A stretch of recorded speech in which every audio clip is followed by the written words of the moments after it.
안녕하십니까. 건국대학교 사학과 신병주 교수입니다. 기록문화를 대표하는 자료로서 의계라는 자료가 있습니다. 의계 많이 들어보셨죠?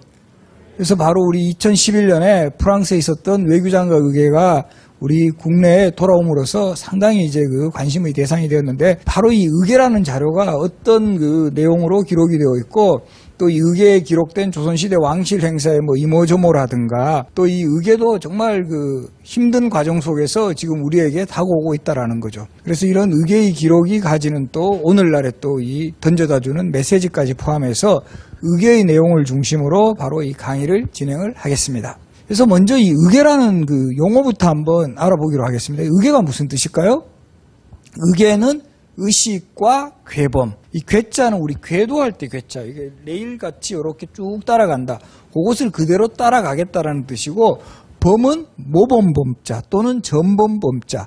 의식의 모범이 되는 책이라는 뜻으로 조선시대의 왕실의 중요한 행사가 있으면 그것을 그대로 기록으로 남기고, 또 의계의 특징 중에 하나가 이걸 그림 자료를 첨부를 했어요. 그러니까 그 당시에 행해졌던 뭐 왕실의 혼례식이라든가 장례식이라든가 뭐 궁중잔치, 이런 모습들을 아주 그 입체적이고 생동감 있게 볼 수 있는 그런 장점이 있습니다.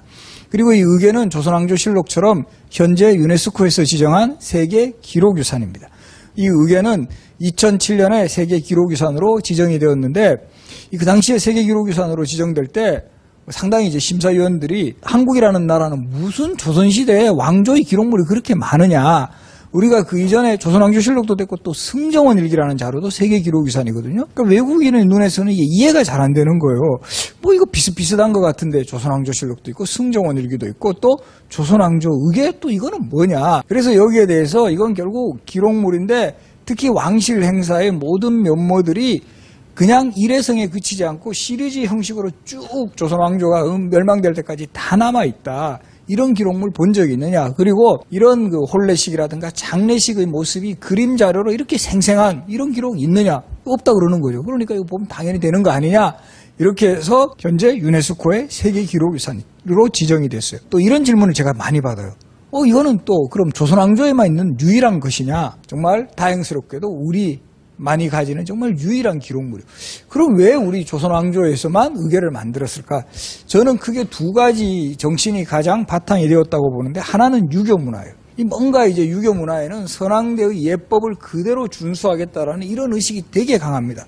그래서 지금도 우리 뭐 제사 같은 거 지낼 때 조상부터 내려오던 이런 전통은 되게 강하게 유지하려는 경향이 있죠. 거기에 그럼 유교문화만 있었다면 뭐 다른 나라도 다 유교국가 많잖아요. 그럼 또 이런 의계는 왜 조선만 유일한가? 이건 조선 왕조만의 독특한 기록 문화라는 거죠. 이 모든 것을 기록으로 남겨야 정말 요즘 표현으로 직성이 풀리는 이런 정말 뭐 DNA를 가지고 있었다고도 볼 수 있는 거예요. 그러니까 왕실의 비서실에서 승정원에서 쓴 그 기록도 정말 다 남아 있는 거고, 거의 그리고 이 조선왕조실록도 태조실록부터 철종실록까지 다 남아 있는 거고, 이 의계 같은 경우도 조선 왕조의 역사 의식이 있으면 그것을 다 정리하고 그림 자료까지 만들어가지고 남겨놓은 거죠. 이런 조선시대의 철저한 기록문화의 전통과 유교문화의 전통이 의계라는 정말 세계 최고의 기록물이라고 할 수 있는 이런 유산을 남겼다. 이렇게 정리를 할 수가 있습니다. 그리고 이제 의계의 기록 중에 특히 이제 돋보이는 게 반차도와 도설이라 그래가지고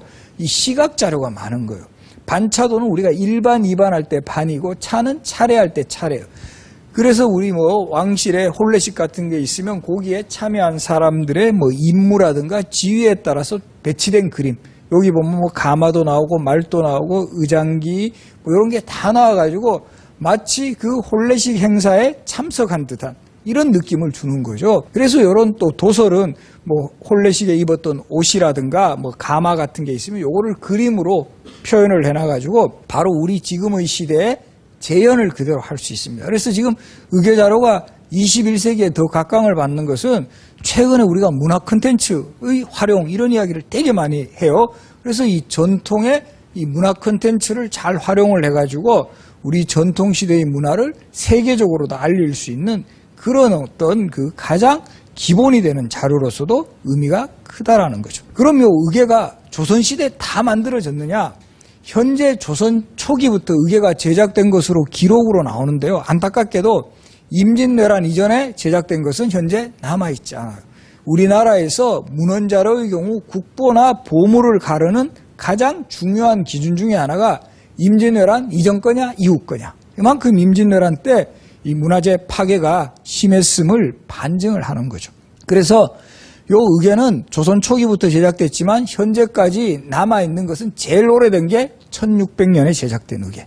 그 선조의 정비였던 의인왕후 박씨의 장례식과 관련된 요 의궤가 현재 전하는 의궤 중에 가장 오래된 거고, 그 전통은 그대로 이어져 가지고 조선이 멸망한 이후에 사실은 순종 황제의 장례식 때까지 의궤가, 그래서 현재 남아있는 의궤만 보더라도 300년 이상 조선 왕조의 중요한 그 의식과 행사가 그대로 다 남아있다라는 것은, 이것은 아주 중요한 그 기록물이다. 그리고 대략의 책수는 현재 서울대학교 규장각 한국학연구원이 의궤를 가장 많이 보유하고 있는 곳인데요. 546종 2940책이 보관이 되어 있고요. 한국학중앙연구원 장서각에 287종 490책.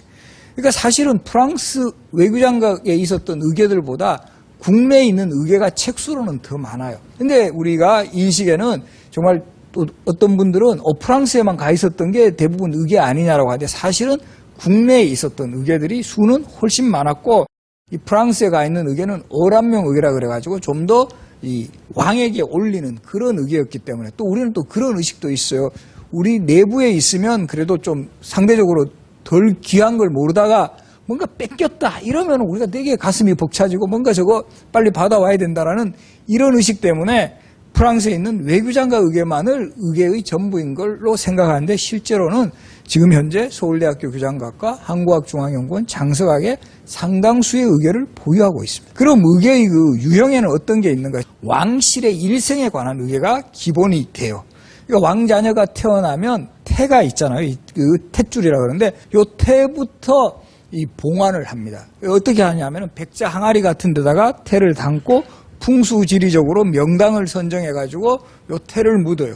요런 곳을 우리가 태실이라고도 하고 태봉이라고 하는데, 태의 주인공이 왕이 되면 이 꽃을 훨씬 더 조성을 잘해요. 요런 의궤들을 태실의궤라 그래요. 그러니까 왕자녀의 출생에서부터 시작을 해가지고 그 다음에 왕세자가 자라서 세자 책봉을 받으면 책봉을 하는 의식을 정리한 책례도감 의궤. 그 다음에 성인이 되는 의식 중에 중요한 게 혼례입니다. 그래서 조선 왕실에서는 혼례를 가례라고 했습니다. 가례. 그러면 가례 도감 의궤. 가례는 혼례식이란 뜻이고, 도감은 요즘으로 치면 그 혼례식을 준비하는 임시위원회라는 뜻이에요. 그래서 혼례식을 준비하는 임시위원회, 즉 도감에서 작성한 의궤해서 가례 도감 의궤. 또 장례식 같으면 국장, 왕실의 장례식인 국장을 치르는 준비하는 도감, 국장 도감에서 정리한 의궤, 국장 도감 의궤.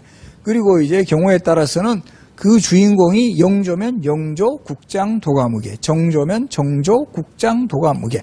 혼례식 같으면 영조와 정순왕후의 혼례식이면 영조 정순왕후 가례 도감 의궤, 이런 식으로 제목이 붙는 거예요. 사실은 의궤 중에서 가장 큰 비중을 차지하는 것은 장례식 관련 의궤예요.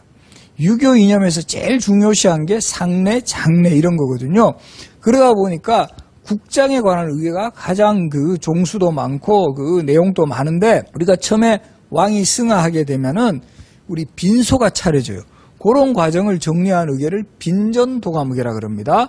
그러다가 이제 우리 지금 또 그 장례식장 가보면은 발인한다 그러죠. 여기 이제 장지로 옮기는 요게 정확하게 국장이에요. 국장도감 의궤라 그러는 거고, 그러면은 승하한 왕이 무덤을 조성하겠죠. 왕릉을 조성하는 요런 과정을 담은 의궤를 살릉도감 의궤라 그러고, 그리고 이제 왕을 무덤을 육신을 묻고 나서 한동안은 궁궐에 혼전이라는 거를 도가 왕의 혼백을 계속 모시는 겁니다. 요거를 혼전도감 의궤라 그러고, 최종적으로 왕이 3년상을 지난 다음에 왕의 신주를 어디 모시죠? 종묘에 모시죠. 요 과정을 담은 의궤를 부묘도감 의궤라 그래요. 그래서 이렇게 보면 장례식 관련 의궤는 그 절차도 많고 그 절차에 따르는 과정을 다 의궤의 기록으로 남겼습니다. 그래서 우리가 조선시대 역대 왕과 왕비의 신주를 모실 때 요때 왕의 묘호라 그래가지고 종묘에 신주 모실 때의 이름이 우리가 지금 알고 있는 세종, 영조, 정조, 또 무슨 인종, 명종 이런 사람들은 돌아가신 이후에 신주를 모실 때 붙이는 호칭입니다. 그리고 그 다음에 의계에 기록된 왕실 행사는 왕이 왕으로 즉위한 다음에 여러 가지 중요한 활동을 하는 내용들. 예를 들어가지고 외국 사신을 맞이한다라든가 영접도감의계라 그러고요. 왕실의 잔치, 궁중의 잔치를 진연이라 그래요. 진연의계. 또 왕실에 잔치할 때 음식을 내죠. 이런 의계를 진찬의계라 그러고 왕과 신하가 모여서 활쏘기 시합하는 이런 행사를 담은 의계를 대사례의계라 그러고 악기를 만든 과정을 기록한 의계 악기 조성청 의계 왕실의 도장의 제작과 관련된 의계 보인소 의계 그 당시 기준으로 중요한 왕실 행사가 있으면 그것을 모두 기록으로 남기고 또 필요한 경우 그림을 첨부해서 의계로 남겼다. 이렇게 정리를 하면 되겠습니다.